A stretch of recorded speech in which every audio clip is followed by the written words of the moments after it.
Hello guys, welcome back to my YouTube channel Sampa কিচেনের তরফ থেকে তোমাদেরকে অনেক অনেক স্বাগত।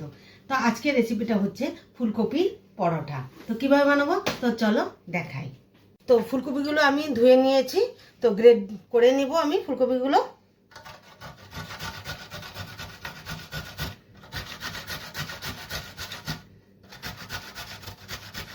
তো ফুলকপিগুলো গ্রেড করে নিয়েছি, এখন একটু লবণ দিয়ে মেখে রাখবো। তো নিয়েছি আটা, তো আটার মধ্যে একটু ঘি দিব,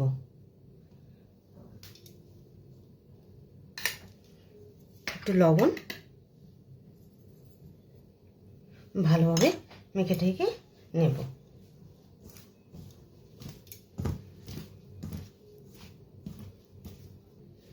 তো দিয়ে দিব জল, মাখাটা যাতে নরম হয় এভাবেই মাখতে হবে।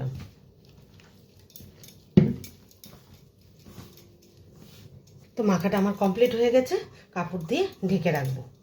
ফুলকপিতে লবণ দিয়েছি না, এটাকে চিপে চিপে প্লেটে রেখে দেব, এভাবে চিপে চিপে রেখে দেব।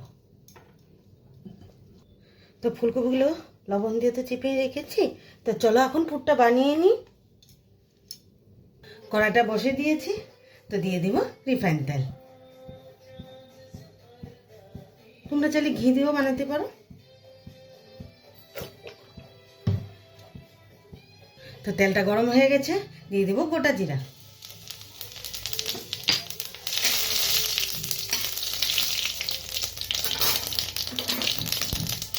কুচানো আদা,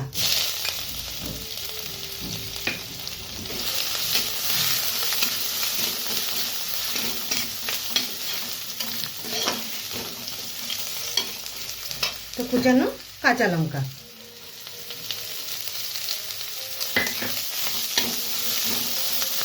ঝাল তো একটু কমই দিলাম।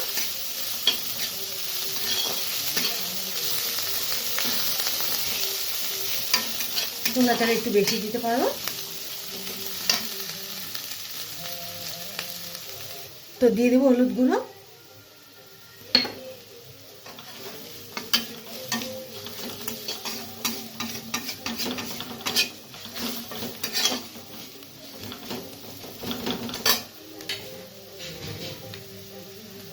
তো দিয়ে দেবো ফুলকপি,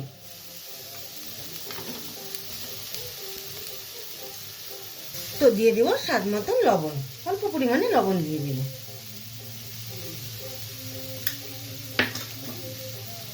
আর চিনি ভালোভাবে নেড়ে নিই।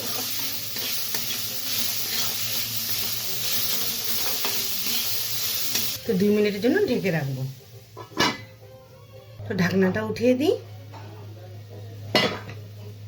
পুরটা আমার রেডি হয়ে গেছে, তো ধনেপাতা দিয়ে নামিয়ে নেব।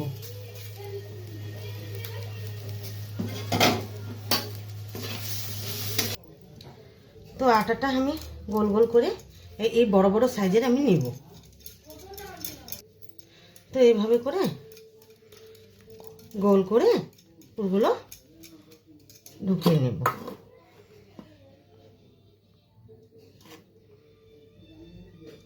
তো এভাবে চেপে চেপে ভিতরে ঢুকিয়ে এরকম করে গোল করে নেব।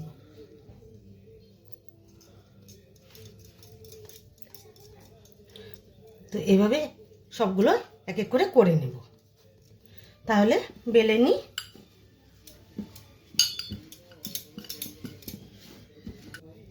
তো আমার বেলা হয়ে গেছে, তাহলে এখন ভেজে নিই চলো। তো প্যানটা বসিয়ে দিয়েছি, তো দিয়ে দিই।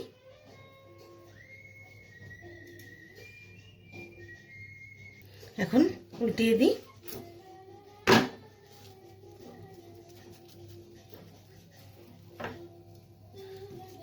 তো সাইডগুলো ভালোভাবে চেপে নিতে হবে, নাহলে কাঁচা থাকবে।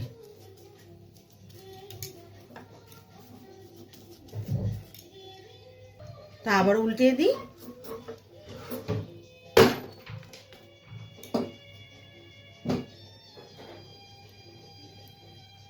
তো ঘি দিয়ে ব্রাশ করে নেব। তোমরা চাইলে রিফাইন তেল দিয়েও ইউজ করতে পারো।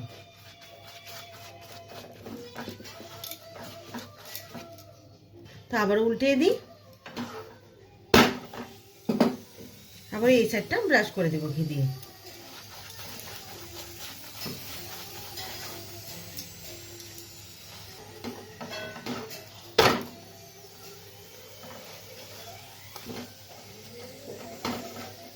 তো এইভাবে সবগুলো এক এক করে নেব। তাহলে নামিয়ে নিই।